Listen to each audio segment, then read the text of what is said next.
Hi and good evening. Thank you for watching. I'm Shakil 5858. I am Ami Buddham. Now the latest headlines from world channels and news agencies.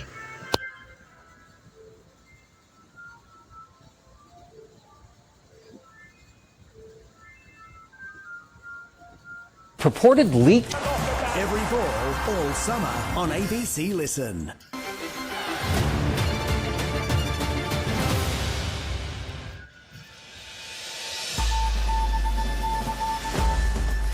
Today, legislation logjam. The parliamentary sitting calendar extended as Labour attempts to push its agenda through the Senate.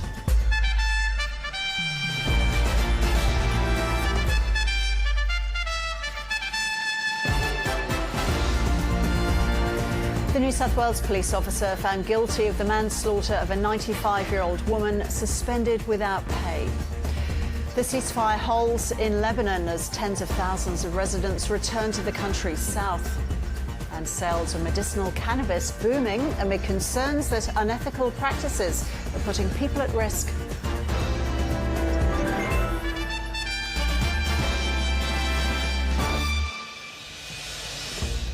Hello and welcome to ABC News. I'm Ros Childs. The Albanese government is trying to... Tonight, the major coast-to-coast storm on the move just as Thanksgiving travel is set to break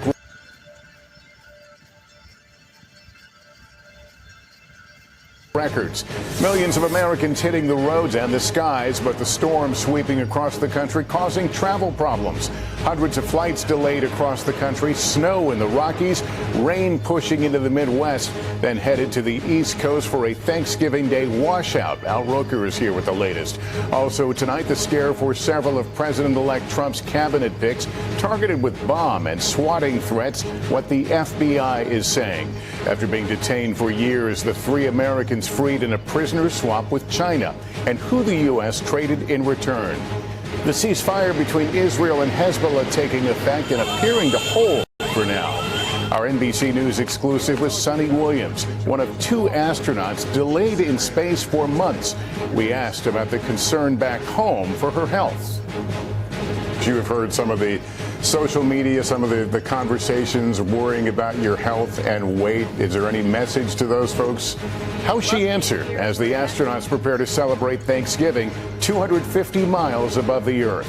And in the aftermath of Hurricane Helene, the chef who's preparing to cook a Thanksgiving meal for thousands. This is NBC Nightly News with Lester Holt. Tonight, the major Thanksgiving storm taking aim at the Northeast with millions of Americans on the move. And the news just coming in, a security breach at JFK Airport, a stowaway found on an international flight.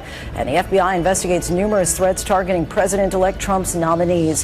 First, our weather team is tracking that powerful storm already causing treacherous travel. This multi-vehicle crash caught on camera on a snowy interstate in Colorado. What it means for the big parades and Americans trying to get to their holiday destinations, and trouble in the skies. What we've just learned about that stowaway aboard a flight at JFK. How did they get on board?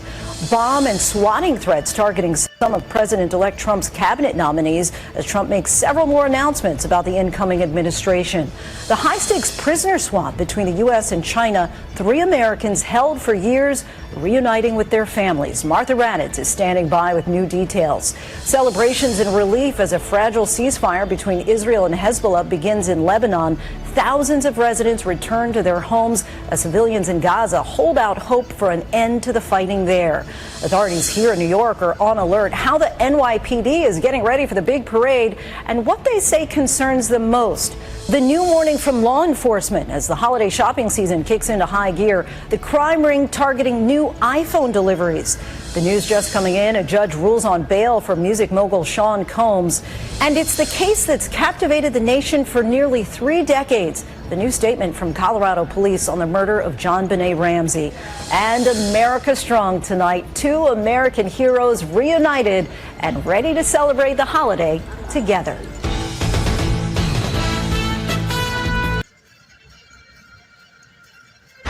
As millions of Americans hit the road and take to the skies for Thanksgiving, wintry weather descends.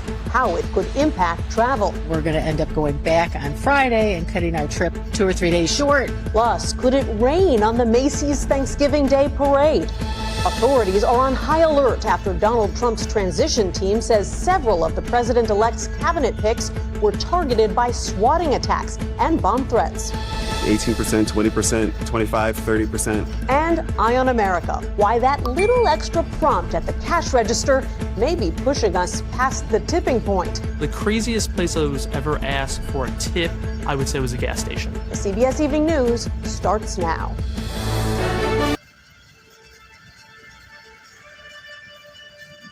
Good evening, I'm William Brangham. Jeff Bennett and Amna Nawaz are away. On the NewsHour tonight, people begin returning to southern Lebanon as the ceasefire between Israel and Hezbollah appears to be holding. We speak with the U.S. envoy who helped broker the deal. President-elect Donald Trump chooses a skeptic of COVID lockdowns to lead the National Institutes of Health, a further sign of major shifts in key governmental agencies. And lacking enough manpower to push back Russia's invasion, Ukraine resorts to harsh means to force draft dodgers into combat.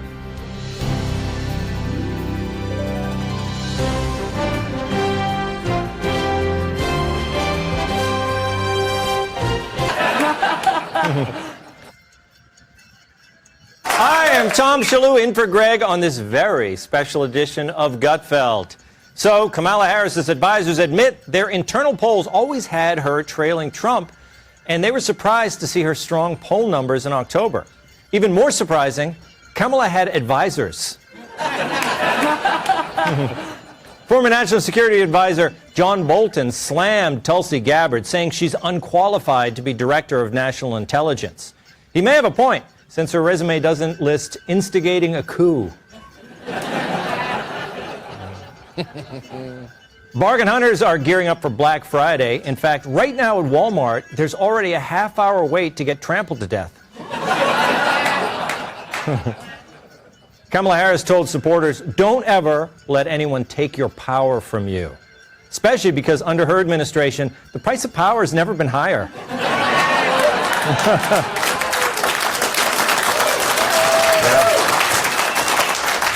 In Wisconsin, a 10-year-old student called 911 for help with his math homework. I like that kid.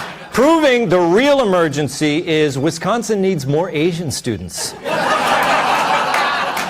That's who you call. James Carville is blasting Kamala's Gen Z staffers, calling them snot-nosed 23-year-olds. To be fair, he has gotten burned by young staffers before. Disney is offering to pay female workers $43 million to end their class action lawsuit over gender pay disparities. Disney plans to raise the money by selling half a dozen bottles of water at the gift shop. You got that one. I'm glad. You've been to Disney. Developers of a new AI generator claim it can create sounds never heard before in the history of the world. In fact, we got our hands on the software, so let's test it out. AI.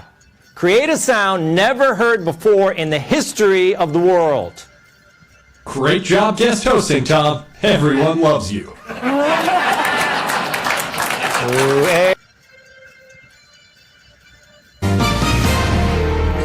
The push this Wednesday night for a Team Canada strategy. Why not all premiers see eye to eye on how to take on Donald Trump's tariff threat. And I would hate for us to not have unity. Peace in Lebanon. For now, the hopes of what this temporary ceasefire could lead to. A world first. We can't rely on the King Johns to help. Australia's proposed social media ban for anyone under 16. And don't poo-poo this statue just yet. But it's not the poop. It's the mystery behind the poop. So what is this? We'll get to the bottom of it.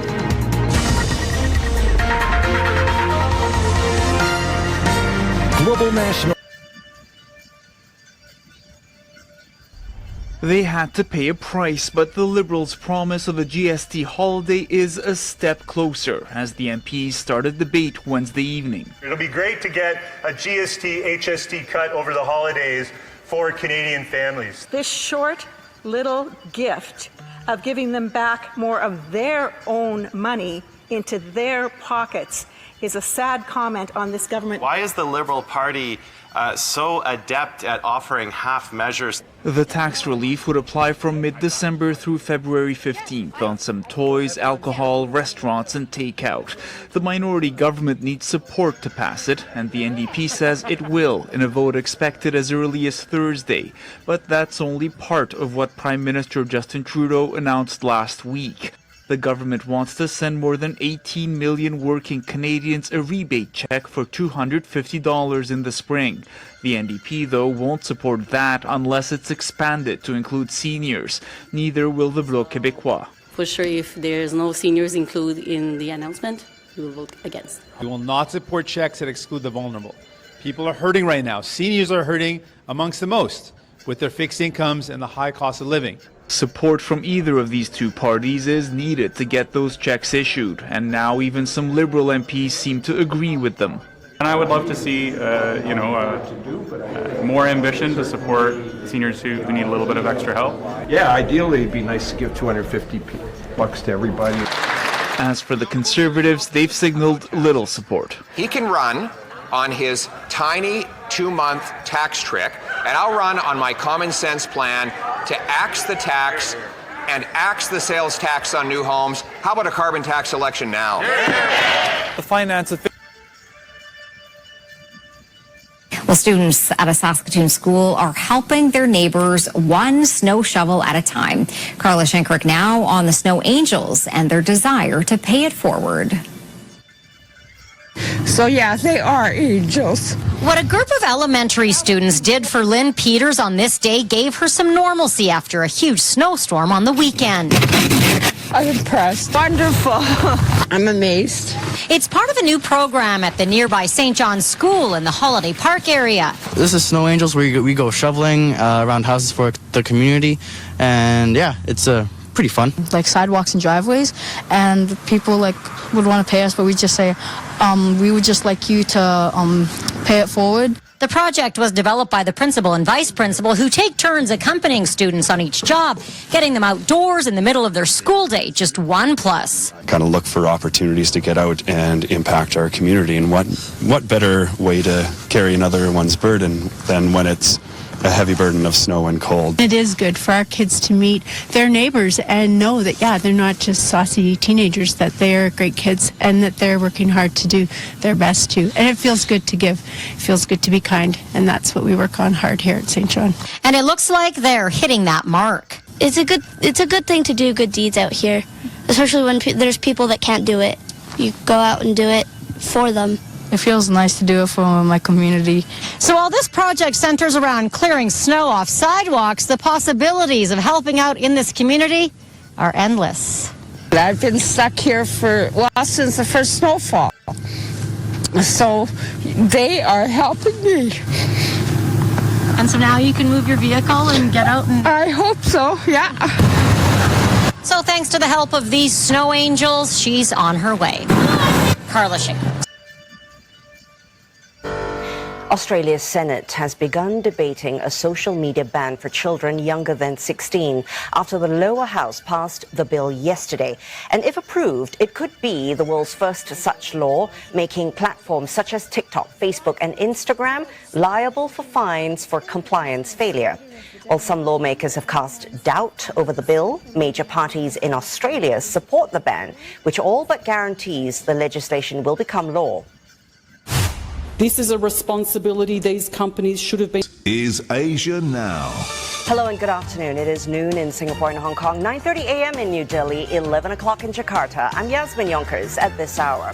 Rohingyas celebrate as the International Criminal Court requests an arrest warrant for Myanmar's Army Chief Min Aung Hlaing. But the military rejects the move, saying the country is not a member of the court.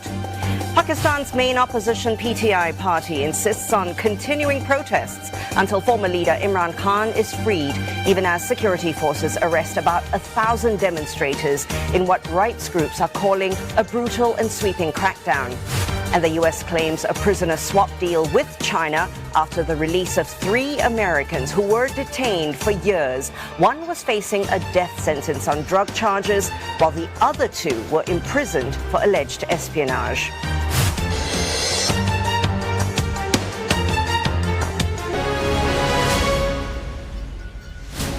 This is Sky News, the headlines. The Met Police launches a new investigation into the alleged crimes of Mohammed Al-Fayed and whether they were assisted by the actions of others.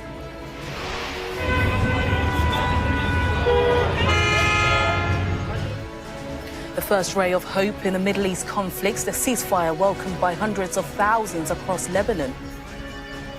That hope, though, still feels far from the streets of Gaza. But even there, we hear how people dream of having the same. Also ahead, changing his mind over assisted dying, the former Prime Minister David Cameron says he's now in favour of the latest bill. And the threats targeting the team around Donald Trump as the FBI investigates attempts at so-called swatting attacks.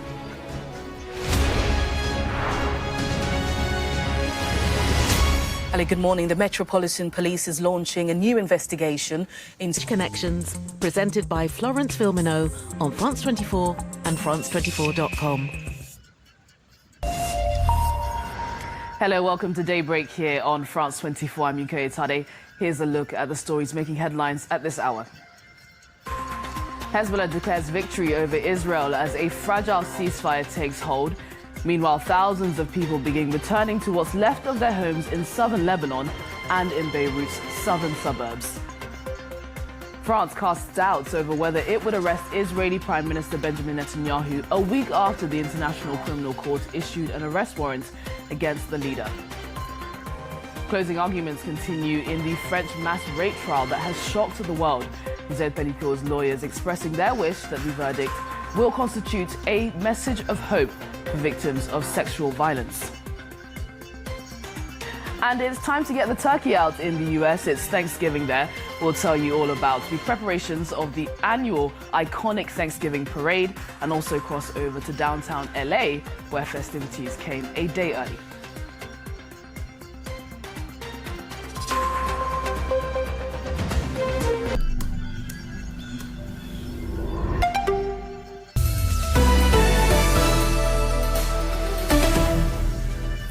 This is DW News, and these are our top stories.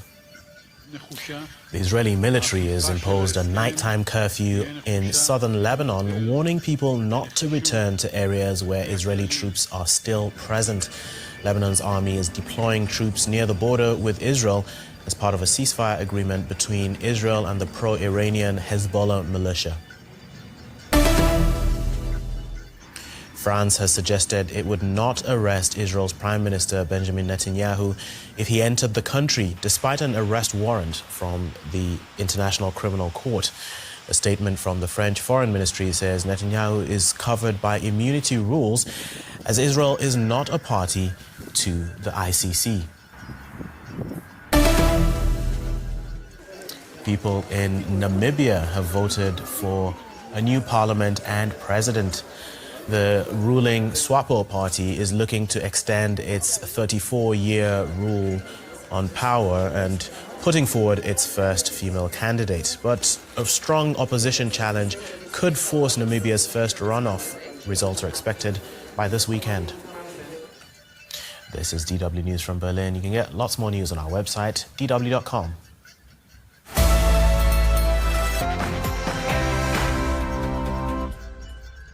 Good morning. The Tory leader Kemi Badenoch admits her party got it wrong on immigration.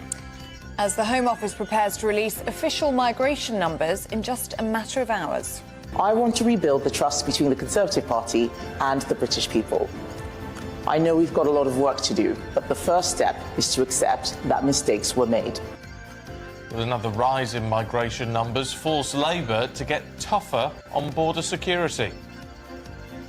Just a day before MPs vote on the assisted dying bill, former Prime Minister Lord Cameron does a U-turn and endorses the controversial legislation. One day until Ireland votes, as the three largest parties are neck and neck in an election it's just too close to call. Developments in the Mohammed Al Fayed case as the Metropolitan Police confirm they're now looking at associates of the disgraced businessman who may have assisted in his crimes. Sixth form teachers are walking out, demanding an above-inflation pay rise, despite the government already caving in to a 5% increase. As the cold sets in and the loss of winter fuel cuts is felt by pensioners everywhere, we're talking to a community in Leeds who are going above and beyond to help the elderly this winter. 2 weeks into I'm a Celebrity, and the campmates are finding all sorts of ways to entertain themselves. You'll be thrilled to know. Don't miss our insider chat with a jungle veteran. From one reality show to the next, Strictly Come Dancing semi-finals are this weekend, and we're going to be talking to the legendary Angela Rippon, who became the show's oldest ever contestant on the last series. And in the real world of sport this morning, in the Champions League, Liverpool beat Real Madrid, withdraws for Aston Villa and Celtic. Two great players have new managerial roles, and golfer Bryson DeChambeau tries to hit a hole-in-one over his house. Hello there, good morning. It's a cold and frosty start for many of us, with some fog in places which could be quite slow to clear. I'll be here with all the details. Just gone 6 o'clock. I'm Stephen Dixon. I'm Ellie Costello, and this is GB News Breakfast.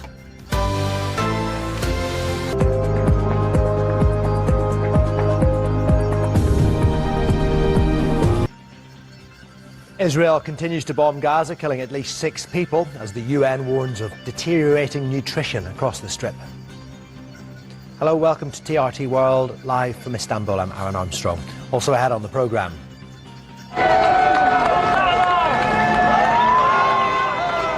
A fragile truce in Lebanon appears to hold as Hezbollah vows to respond to any future Israeli aggression.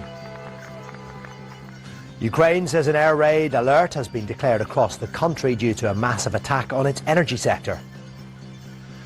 And tens of thousands of people are displaced as severe flooding hits 6 states in Malaysia.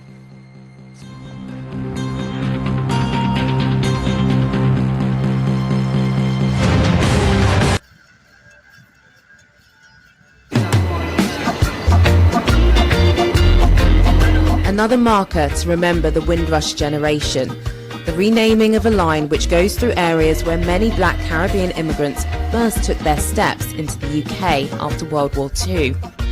The prominent Windrush campaigner Arthur Torrington, who opposed a similar commemorative monument because it lacked consultation with the community, is now supportive of this and wants the definition of Windrush to have a wider interpretation. Windrush should mean those who came and served in the war, those who actually returned to the Caribbean, and those who came back to England and who helped to rebuild England.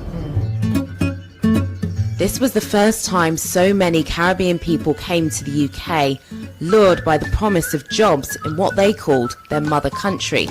When they arrived, the cold reception from the weather and many people hit hard. For Verona Fiatado, whose parents came, she reflects on their early days. What did they tell you about some of the discrimination they faced and how that was? Or did they talk about it? They did talk about it. You know, like starting to workplace and a comment being passed, so in here's becoming like a chocolate box. You know, a chocolate box. You know, so that's just a kind of a mild, you know, part of racism. Doesn't seem mild to me. Yeah. While having Windrush etched in history may be a positive step in a less than noble past, there are victims that say it continues to undermine their existing struggle in a political system that hasn't made things right. We've covered the repercussions of the Windrush scandal several times on this programme. Richard Black returned after 40 years in exile in Trinidad. Since filming, he's been given British citizenship, but still doesn't have compensation. They could take that £40,000, stick it. Right? Stick it. If you rush. The MP Paulette Hamilton is hosting an event with Windrush victims tonight. I've spoken to many victims recently who have just been flabbergasted with how slow the process has been. And they're even more upset because they thought it was a Labour Party that would be on their side. What do you say to those people? Can I say to you that we came into power on the 5th of July? We haven't been here 16 weeks yet. It's only November. I've been reassured by government that they are taking our Windrush generation seriously. This project. From our Washington, D.C. studios, this is the Muslim News on Muslim Network TV. Assalamu alaikum, I'm Hina Zubairi.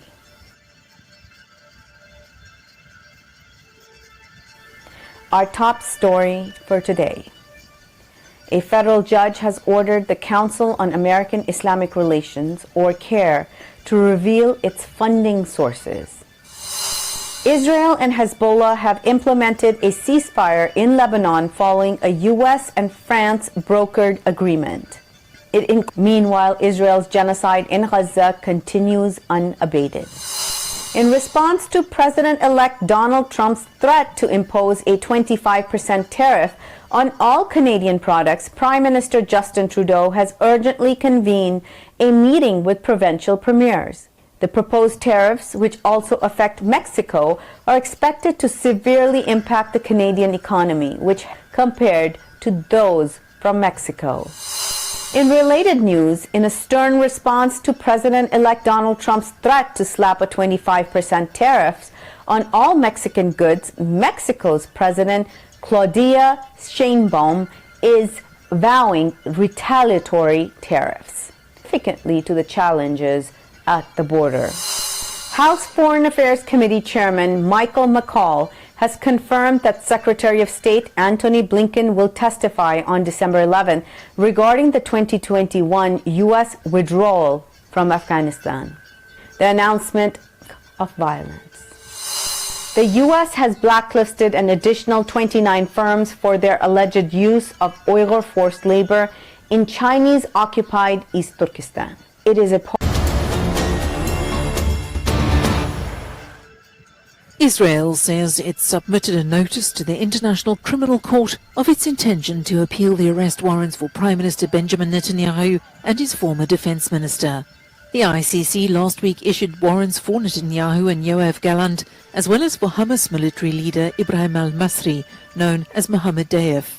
It said there were reasonable grounds to believe the three bore criminal responsibility for alleged war crimes and crimes against humanity in Gaza killed since October 2023.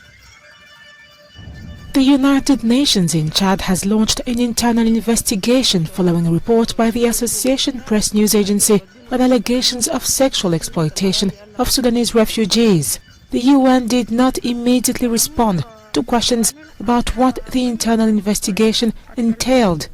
Speaking on condition of anonymity, Sudanese women and girls who found refuge in Chad alleged humanitarian workers and local security forces had sexually exploited them. The men allegedly promised money, easier access to assistance or jobs in exchange for sex.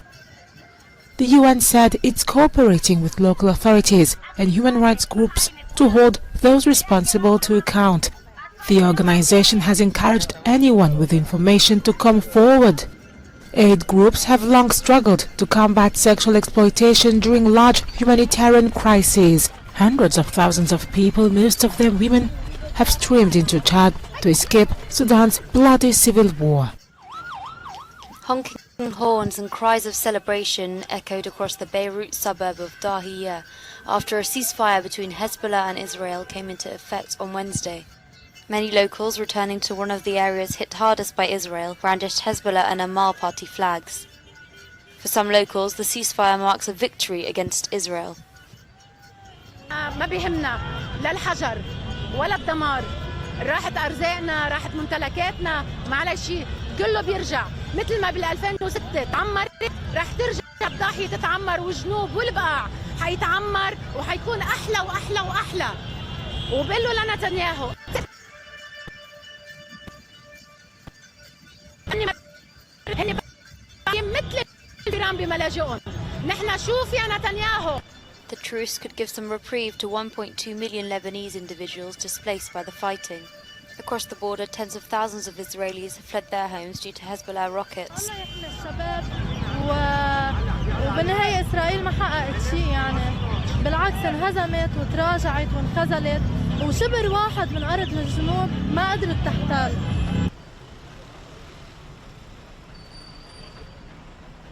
Israel has said it will attack if Hezbollah breaks the ceasefire agreement, while the deal does not address the war in Gaza.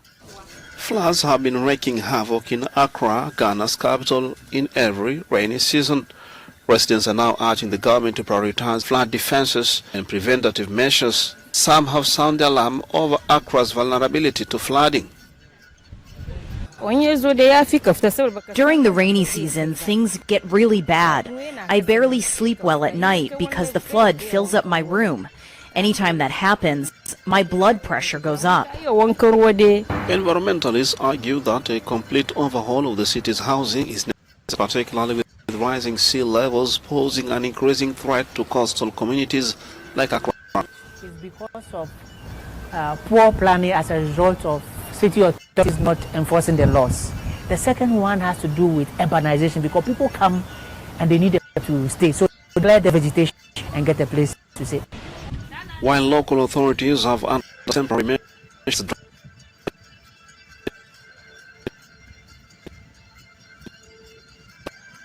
the methods can still be applied to arrest this situation. For climate activists, authorities hold their progressive situation. We'll create spaces where water will pass so that the flooding will not occur. And secondly, we should address the sanitation situation so that people will not use the water. Those who are rich, please, if you are building, create spaces.